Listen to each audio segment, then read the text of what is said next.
Hi there, I'm Ray Glasser, and this is the Cleveland Tech Report.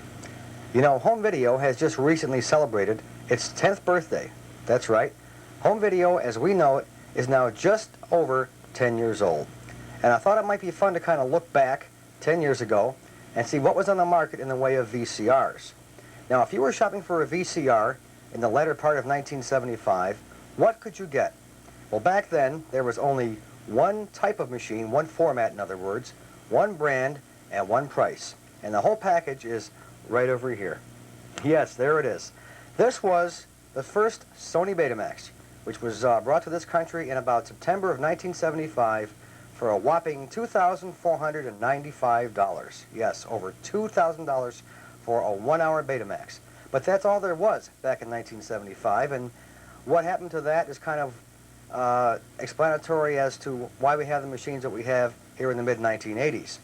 So anyway, I thought it might be interesting to kind of look back at this machine in detail, see what kind of features it had for that whopping price, and see what the person could do who bought the VCR in 1975. So let's now take a close-up look at the first Sony Betamax, the LV1901 console. Okay, here we go. Let's begin with kind of a long shot to show you the whole unit as it stands. You know, besides being a functional 19-inch color TV and a one-hour Betamax, this whole thing is actually a beautiful piece of furniture as it sits in your room.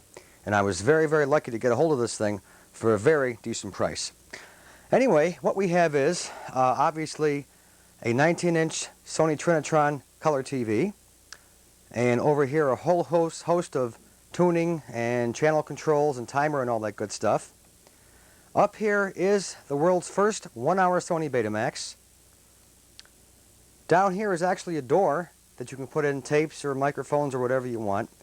And over here are, I think, two 6x4 speakers. Now let's go in a little bit closer. Okay, we are now at the tuning compartment, as it were. And I have to admit, for something that's this old, I think Sony thought this thing out very, very cleverly. Here we go. Over here we have your standard TV tuners for UHF and VHF, the old clunker type of tuners that were prevalent on TVs back in 1975. Next to them, which you can barely see, we have volume, which of course is volume control, and picture control, which on Sony TV sets is the contrast control. Now here is the clever part, I think.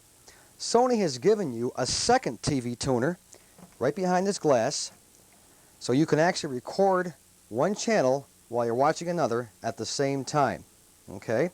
This tuner is activated by pushing the AUX button right there for auxiliary, and of course it even has its own AFT on or off right over there. So you can actually be recording, say, channel 3 over here while you're watching channel 4 over here at the exact same time. Now, what if you're recording channel 3 here and you want to watch it as you record? Guess what MON stands for? How about monitor? Push this button, which is kind of tricky. The light comes on, supposedly, and you can actually watch channel 3 as you're recording it over here. Very, very clever. All right. Down here we have PB and record. This is playback and record. Right now the green light's on, so we are in the playback position on the Betamax. Over here is your source control, whether you want to record off TV or camera, because you could buy an optional black and white camera for this unit. Over here is the clock. And what kind of clocks were prevalent back in 1975? Well, they hadn't invented the quartz digital clocks yet, so what we had back then was a simple leaf clock, and this one does work. You actually have a clock here and a timer setting right over here. You can actually set the time 24 hours in advance to time and record a one-hour show.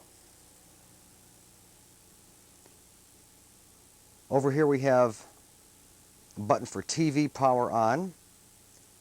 Over here is the VTR power on and timer button.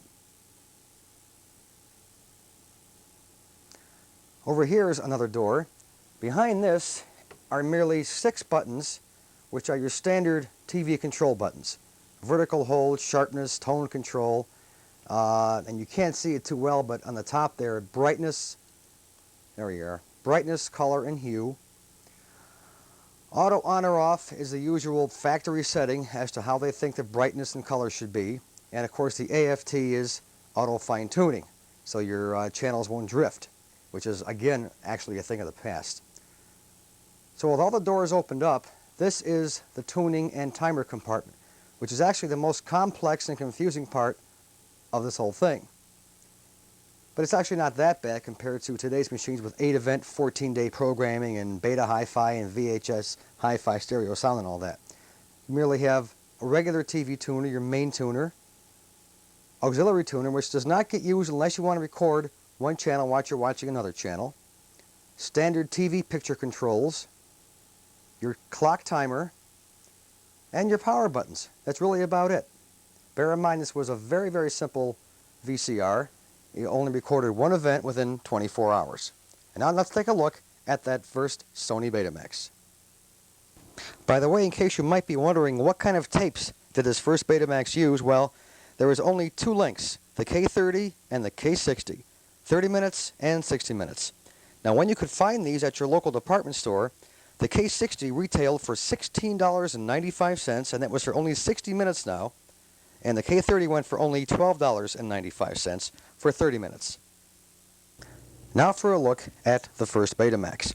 It's actually contained underneath this very nice smoked plastic cover, which tilts up to keep, of course, the dust out. This is very much like the first 2 or 3 Betamaxes, actually, but of course it lacks a built-in TV tuner. So what you have is hey, the typical Sony Betamax, at least the way it was back in 1975. Now if I can get this light down a little bit, there we go, so everything is not washed out. You can actually see some of the things on here. There's a power light, which actually should be green. It's coming out blue on tape. Tracking knob. There's 2 lights for standby, which is activated when the tape is threading. And of course the red record light. Whoop. Right there. Alright. Here are the function buttons, just like an audio cassette. Notice they're not marked, except for the eject and the record. They have just arrows on them, and they're also ribbed. Right there. This is the only Betamax that I know of that actually had buttons like this that were ribbed. But you have the standard operating modes: eject, rewind, stop, play, fast forward, and of course record. And many people have asked over the years, what is this blank space for right here next to the record button? Well, from what I've learned throughout the years, this was originally for audio dub, but I guess Sony figured nobody would use it, so why put it on there? But this was for audio dub. Over here we have the old 3-digit tape counter, which you can't see too well because of the angle that I'm at. So you have a tape counter and of course a memory for the 000 reset. And that is it, friends. That's all we had on the first Betamax. And there it is. Mine works. I'm very happy about that fact. It took some money, of course, but this thing does work. To play a tape, push the tape down, you push the play button, and a couple seconds later, you do get a picture. There it is. Okay, so we've shown you now what this Betamax is and what it can do. Let's now look at how to use it. Right now we're watching TV off the air. We're watching Cleveland's own Channel 8, which we're picking up, of course, right over here. Volume control, and so forth and so on. Now, let's make a recording. First thing, VTR power on. Open the lid, push the eject on the Betamax, put a tape in. Okay, let's make a recording. Play and record, both go down. We are now taping that channel right there. Let's wait a couple seconds and see how our tape looks. You might wonder, and you might well ask, how's the quality of the Sony TV? How's the quality of the recording? Excellent in both cases. Here's our playback of the recording that we just made. And there it is. This, of course, is standard Beta X1, the old speed which is now mostly used in the industrial market. Alright, now, what if you want to record a different channel other than this one? Auxiliary tuner right here. Open the hatch, push AUX, we're on Cleveland's channel 5. To make sure, push the monitor button, which didn't work too good before. There it is. Start the recording, which I'm sorry it's kind of whited out here because this requires a lot of light. Okay? We're now recording channel 5, but we are actually watching channel 8 at the same time. Let's see what happens. We're watching a vampire movie right now, but we are recording channel 5, which is right now running a commercial. Well, let's see what happens. Rewind our tape back to 0, put it in play, and let's see what's going on. There we are. There's the commercial.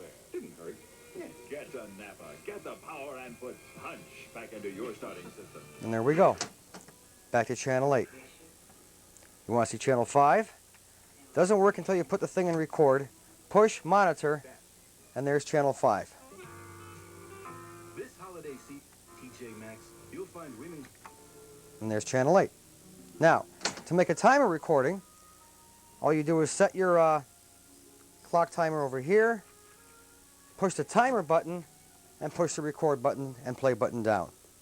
When your preset time does turn over on this clock, this will be activated with the power on, and you'll be recording either this or this channel, depending if you have this AUX switch pushed. Sony was the first company to venture into home video seriously. Some companies had done it in the early 1970s with, of course, no success. But anyway, Sony figured that many people would spend lots and lots of money to invest in huge videotape libraries of sports events, TV shows, network specials, what have you, which of course just didn't happen except for a couple of cases. I myself have a library of pretty close to 1,000 tapes, which has taken over 10 years to get. Kerry Decker, of course, has a couple hundred tapes himself, which he's been doing since 1976 or 77 as well.